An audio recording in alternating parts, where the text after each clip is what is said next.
వచ్చిన ఈ శరీరము మట్టిలోనే కలవాలి. మట్టి నుండి వచ్చిన ఈ శరీరము మట్టిలోనే కలవాలి. స్వామిని విచ్చిన ఈ ఆత్మ తిరిగి నీ చెంతకు చేరాలి.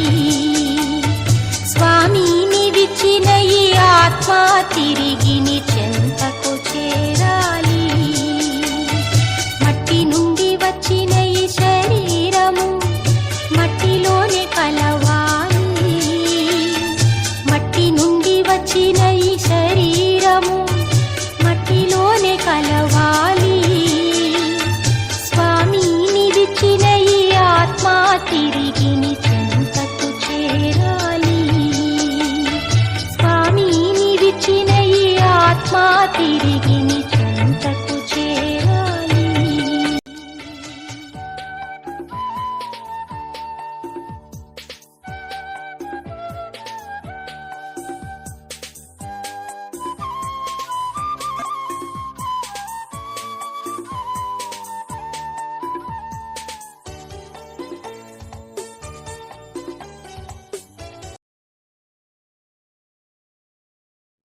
క్రీస్తునందు ప్రియమైన దేవుని బిడ్డలారా, క్రీస్తు ప్రభు నామ పేరిట మీ అందరికీ వందనాలు నేను తెలియజేస్తున్నాను. లెంటులోని 2వ రోజు ఈ దినపు శుభాకాంక్షలు కూడా మీ అందరికి తెలియజేస్తా ఉన్నాను. ఈరోజు మనం చదువుకున్నటువంటి వాక్య భాగం ప్రకటన గ్రంథం 3వ అధ్యాయం 1వ వచనం. సార్దీసులో ఉన్న సంఘపు దూతకు ఇలాగు వ్రాయుము, 7 నక్షత్రములను దేవుని 7 ఆత్మలను గలవాడు చెప్పు సంగతులేమనగా, నీ క్రియలను నేను ఎరుగుదును. ఏమనగా, నీవు జీవించుచున్నావన్న పేరు మాత్రం ఉన్నది గాని నీవు మృతుడవే. ఇది ఈరోజు వాక్య భాగం. మూలవాక్యం కూడా ఇదే. మనకివ్వబడినటువంటి అంశం 7 ఆత్మలు. దేవునిలో 7 ఆత్మలు ఉన్నాయి అన్న సంగతిని మనం జ్ఞాపకం చేసుకోవాలి. ఆయన ఒక్క ఆత్మ కలిగినటువంటి దేవుడు కాదు. ఒక్క ఆత్మ మన శరీరంలో ఉంచాడు. మీరు ఆదికాండానికి వెళ్ళి చూస్తే అక్కడ నేల మట్టిని పిసికి దేవుడు ఆ నేల మట్టికి తన స్వరూపం ఇచ్చి తన పోలికనిచ్చి నాసికా రంధ్రములను పెట్టి ఆ నాసికా రంధ్రములలో దేవుడు జీవవాయువును ఊదగా నరుడు జీవాత్మ ఆయను అని చెప్పబడింది. ఆదికాండం 2వ అధ్యాయం 7వ వచనం నేను చదివి వినిపిస్తాను. దేవుడైన యెహోవా నేలమంటితో నరుని నిర్మించి వాని నాసికా రంధ్రములలో జీవవాయువును ఊదగా నరుడు జీవాత్మ ఆయను. దేవుడు ఊదినప్పుడు ప్రాణము, ఆత్మ ఇవి రెండు కూడా శరీరంలోనికి వచ్చేసినట్టుగా, అంటే మట్టిలోనికి వెళ్ళిపోయినట్టుగా మనకు చెప్పబడుతుంది. అప్పుడు మట్టి శరీరమును ధరించుకుంది.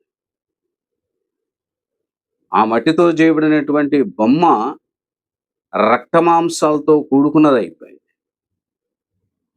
ఇదండి సృష్టి యొక్క రహస్యం. ఆది యందు దేవుడు ఎలా ఉన్నాడు అని అంటే, శూన్యంలో ఆయన 7 ఆత్మలు కలిగినటువంటి దేవుడై ఉన్నాడు అని అర్థం. అంటే మనలో ఒక ఆత్మ ఉంటేనే మనం గొప్ప గొప్ప జ్ఞానులు అయ్యాం. కొంతమంది ఎప్పుడు విమర్శిస్తూ కాలాన్ని గడుపుకుంటారు. కొంతమంది నిద్రపోతూ కాలాన్ని గడుపుకుంటారు.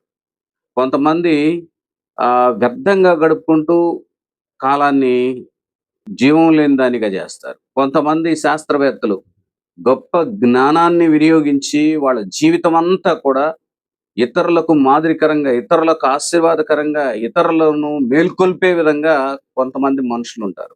వాళ్ళే శాస్త్రవేత్తలు, వాళ్ళే జ్ఞానులు. జ్ఞానుల యొక్క మనస్సు ఎప్పుడు కూడా ఈ సృష్టిలో ఏముందని కనుక్కునేటటువంటి ప్రయత్నంలో వాళ్ళ మనస్సు ఉంటుంది. వాళ్ళ ఆలోచనలే వేరుగా ఉంటాయి. ఎప్పుడైనా ఒక జ్ఞానితో మీరు మాట్లాడి చూడండి, వాళ్ళ ఆలోచనలు గొప్పగా ఉంటాయి. వాళ్ళ ఆలోచనలకి మన ఆలోచనలు ఎప్పుడు అందవు ప్రియుల. జ్ఞానులు అలాంటి ఆలోచనతో ఉండబట్టే ఈ ప్రపంచంలో వాళ్ళిచ్చిన జ్ఞానాన్ని బట్టి మనము ఈ రోజు వరకు అనేక వస్తువులను వాడుకోగలుగుతున్నాం. అలాంటి గొప్ప జ్ఞానులు ఈ ప్రపంచం అంతటా ఉన్నారు. ఈ దేశంలో లేరు, ఆ దేశంలో లేరు అంటానికి వీల్లేదు. ప్రతి ప్రాంతంలో అలాంటి గొప్ప జ్ఞానులు ఉన్నారని మనకు అర్థమవుతా ఉంది. ఆదికాండం 1వ అధ్యాయం 1వ వచనానికి మనం వెళితే, తెలుగులో ఆదియందు దేవుడు భూమి ఆకాశములను సృజించెను అని వ్రాయబడింది. అదే ఇంగ్లీష్‌లోనికి మనం వెళితే అక్కడ ఏమనుందంటే, in the beginning God created the heaven and the earth అని ఉంది. దేవుడు ఆకాశమును, భూమిని, సర్వమును సృజించినట్టుగా మనకిక్కడ కనపడుతుంది. మానవుని సృజించిన దేవుడు ఆయనే. ఈ సర్వ సృష్టిని సృజించినటువంటి దేవుడు ఆయనే. ఆయన గొప్పవాడై ఉన్నాడు. ఇక యోహాను సువార్త 1వ అధ్యాయం 1వ వచనానికి వెళితే, ఆదియందు వాక్యముండెను, వాక్యము దేవుని యొద్ద ఉండెను, వాక్యము దేవుడై ఉండెను.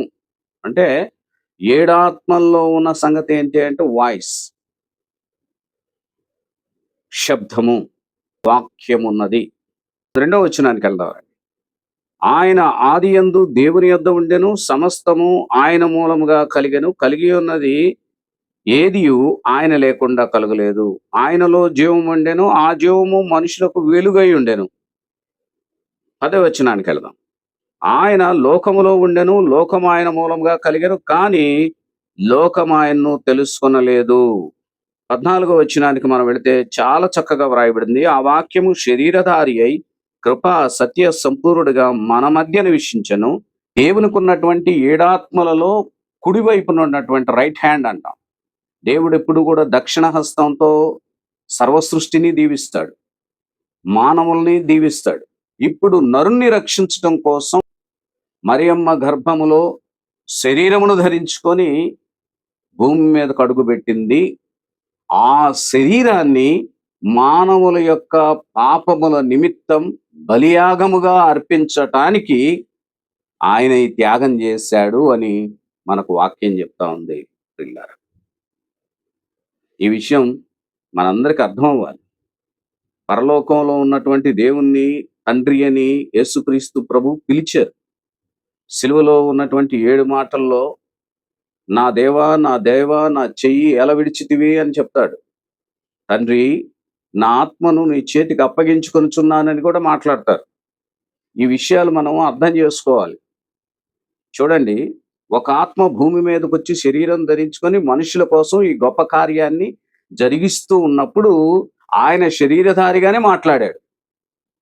6 ఆత్మల గురించి ఆయన ఏమన్నాడంటే తండ్రి అని సంబోధిస్తున్నాడు. అందుకనే నా దేవా, నా దేవా ఒక మనుషుడిగా మాట్లాడతాడు.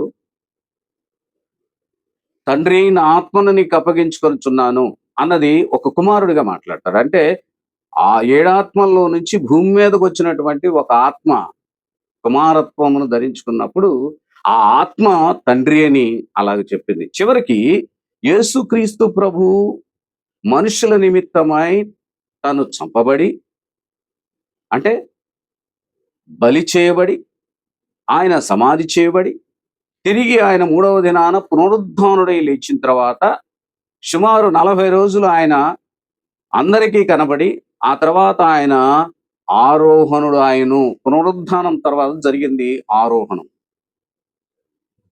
థియలాజికల్ గా ఆలోచన చేయండి. కనుక మనం త్రిత్వ సిద్ధాంతంలో ఉన్నప్పుడు తండ్రి, కుమార, పరిశుద్ధాత్మ అనేటటువంటి మాటలను మనం చెప్తాం. ఎందుకు అనంటే మొట్టమొదట ఆయన ఆత్మ ఉన్నాడు. ఈ మనుష్యుని చేసిన తర్వాత మనుష్యునికి తండ్రి ఉన్నాడు. ఆదాముకు తండ్రి ఉన్నాడు, అవ్వకు తండ్రి ఉన్నాడు. అక్కడ నుండి మరలా ఈ మనుషుల యొక్క పాపాలను తీసివేయటం కోసం కుమారుడిగా భూమి మీదకి వచ్చి త్యాగం చేస్తాడు. ఇది క్రైస్తవులు తెలుసుకోవాల్సినటువంటి సత్యం.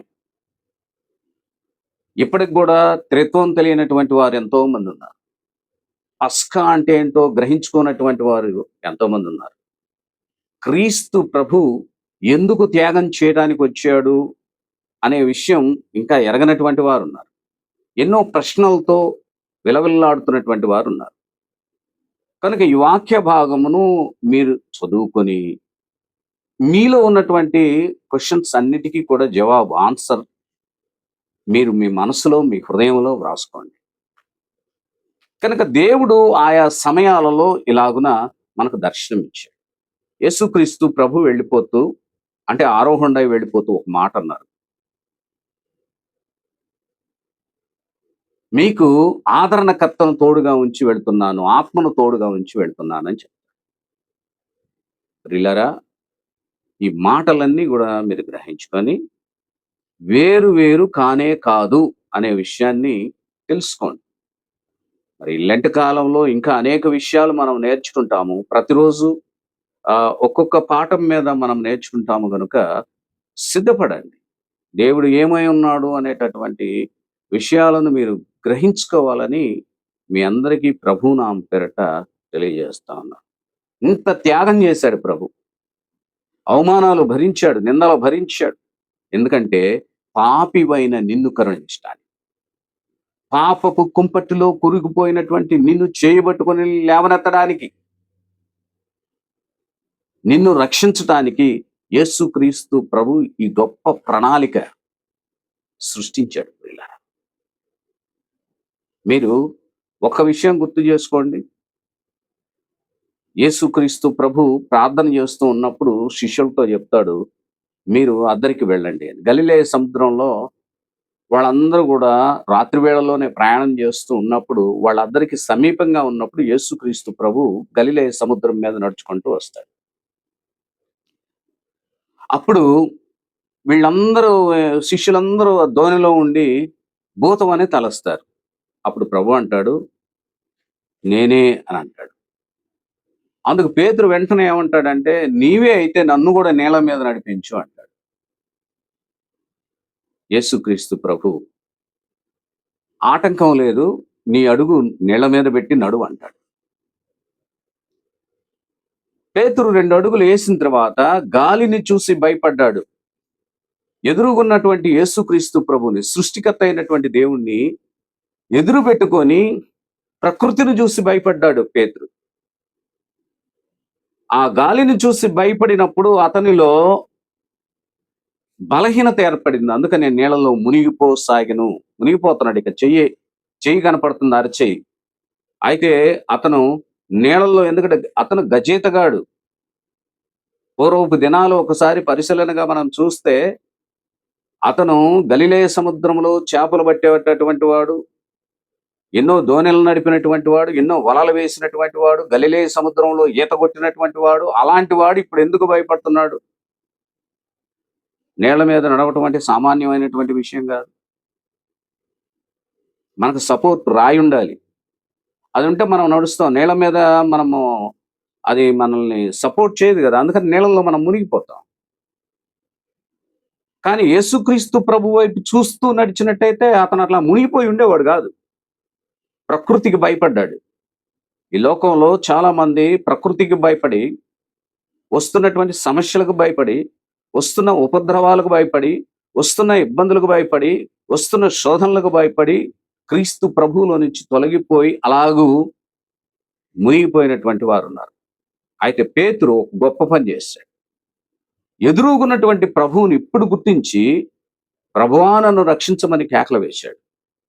అప్పుడు యేసుక్రీస్తు ప్రభు అతని దగ్గరకు వెళ్ళి అతను చేయబట్టుకొని పైకి లేవనెత్తాడు. చూసారా ప్రియులారా, ఎంత గొప్ప విషయం ఇందులో ఉందో. అంటే యేసుక్రీస్తు ప్రభువుని ఒక రబ్బూని అని పిలవటమే గాని, అంటే ఒక బోధకుడుగా చూశారు కానీ, ఇంకొన్ని సందర్భాల్లో మెస్సి అని తలంచుకున్నప్పుడైనా కూడా సృష్టికర్త ఈయనే అని గ్రహించలేకపోయారు వాళ్ళు. అక్కడ యేసుక్రీస్తు ప్రభు నిరూపిస్తాడు. గాలిని గద్దించగా గాలి ఏమవుతుందంటే నిమ్మళమో అయిపోతుంది. సముద్రంతో కూడా మాట్లాడతాడు, పేతురు నిలబడేటట్టుగా చేయమని. కనుక ఇక పేతురుతో అంటాడు, నన్ను చూసినడు, నా వెంబడి నడు అని అంటాడు. పైకి లేపిన తర్వాత యేసుక్రీస్తు ప్రభు అతన్ని ఆ రీతిగా ఇప్పుడు భయపడకుండా నడవమంటే, అప్పుడు యేసుక్రీస్తు ప్రభు యొక్క అడుగుల్లో అడుగు వేసుకుంటూ ఆ దోణి ఎక్కినట్టుగా మనకు కనపడుతుంది. నేనే మార్గము, నేనే సత్యము, నేనే జీవము అని చెప్పినటువంటి యేసుక్రీస్తు ప్రభు వైపు ఒక్కసారి చూడండి ప్రియులారా. ఈరోజు మనం నేర్చుకున్నటువంటి వాక్య భాగం మీకు అర్థమై ఉంటుంది. నీవు నేను పాపం చేసిన తర్వాత ఈ పాపాన్ని మన నుండి దూరం చేయటానికి, మనల్ని ఆయన రక్తం ద్వారా కడిగి విమోచించటానికి తన ఆత్మలో ఒక ఆత్మను ఈ భూమి మీదకు పంపాడు. ఆ ఆత్మే యేసుక్రీస్తు. శరీరధారి అయి మన మధ్యలో నివాసం చేశాడు, మనతో కలిసి జీవించాడు. కాబట్టి ఆయనకున్న పరిశుద్ధత ద్వారా, ఆయన గార్చిన పవిత్రమైన రక్తం ద్వారా మనం విమోచించబడ్డామన్న సంగతిని ఇప్పటికైనా గ్రహించుకొని, ఇప్పటికైనా తెలుసుకొని క్రీస్తును వెంబడించండి. దేవుడు మిమ్మల్ని దీవించును గాక. ఆమేన్. సమస్త జ్ఞానమునకు మించిన దేవుని సమాధానం యేసు క్రీస్తు వలన మీ హృదయములకు, మీ తలంపులకు కావలి ఉండును గాక. ఆమేన్.